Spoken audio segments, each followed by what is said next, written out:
Bergmann, and I come from a small place in Norway.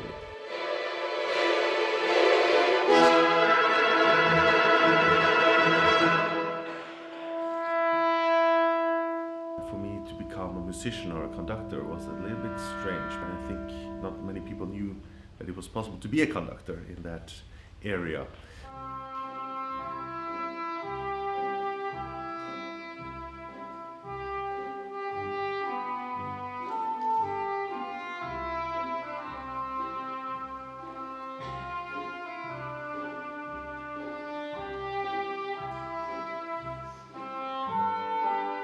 Norway is a small country, and it has the tradition for opera is quite young still.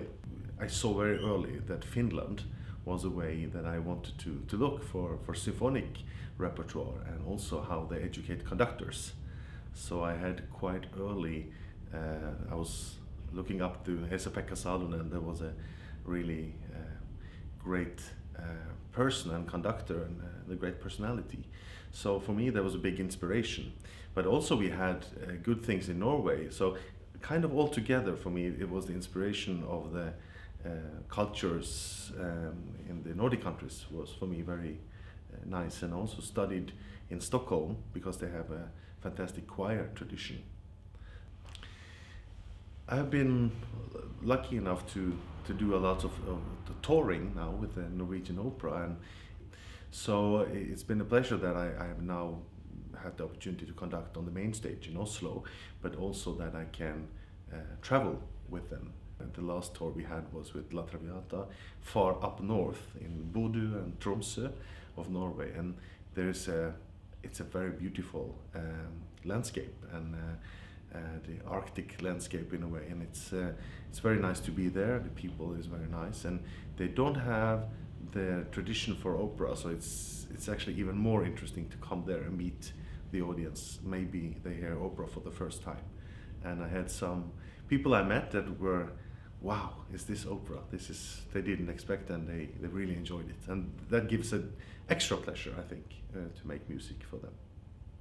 I've been lucky to do a lot of operas in Germany while I was working at the Augsburg Opera. My absolute favorites, I have to say, would be Verdi and Puccini, and of course they are well known. But I also have to say that in the German repertoire, I really much enjoy Mozart. It's a kind of a freshness that you can only find with Mozart in the music. And on the other side, we have Wagner, of course, a giant in the German repertoire. I never forget the Flying Dutchman that I had the pleasure of working with in Augsburg, and they have this old outside stage, one of the oldest one from the Roman times. It was nice to have in the review that it was clearly that Rune Bergmann comes from Norway and knows the stormy weather, because the whole story about the Flying Dutchman is when Wagner was traveling by boat. Yeah, the things you hear in the music, you hear the waves, you hear the wind, you hear everything, and that's pretty much the Norwegian landscape you can hear there. My time in Germany, I had the pleasure of doing a lot of Brahms and Beethoven repertoire. To be there, to feel the atmosphere, and to come behind the notes in a different way was for me very inspiring. Of course, we have the Scandinavian repertoire with the giants as Sibelius and Nilsson, and but also, of course, everybody knows Grieg. But since Norway was a small country, probably Grieg took the little space that was there for the Norwegian repertoire. So there was, about the same time, we had Svendsen and we had Halvorsen. There was fantastic composers.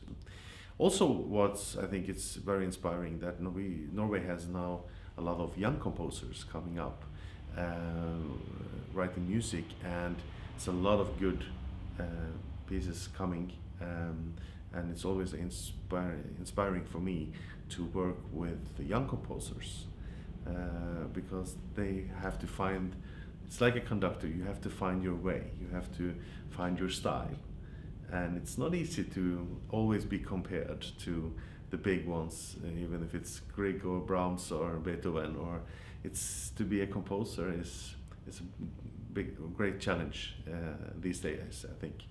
And to have the possibility to work with young composers, it's always very interesting. Many years ago, Jens Mo started something he called Fjord Cadenza Festival. Now he's getting older, and he wanted me to continue this festival. This will be my 4th season running the festival, and this is of course something that was new for me to run a festival, but it's been very interesting because on the way you meet new people, and you can invite great artists, and you can make interesting programs. So this was a new, you were free in a different way to think music in a new way. So the Fjord Cadenza Festival has been a success for many years in Norway, and we try every year to make it even bigger nationally, and also get a more international profile. When we then started the Fjord Cadenza Festival, we found that what would be the most interesting mix is to bring in young artists and young people that wants to play an instrument, and combine it with the professionals that are traveling worldwide, giving concerts. So we wanted the festival to be an inspiration for what I've been running many years. Is called the Ålesund Orchestra School. That we basically give young string players possibility. It's like a summer school for young string players. And after a while, I think I've been running that for 5 or 6 years. So there is something missing that could lift everything to a different level. And that was the possibilities of doing bigger concerts. So what we have done, when we combine the Fjord Cadenza Festival and the orchestra school, we bring in great artists, and they can give masterclasses for these kids. And we also give them opportunity to play together. We mix the professionals and the young students, making chamber music together or playing in the orchestra concert together. And that has been inspiring in many ways, and brought me where I am today, trying to be an inspiring conductor.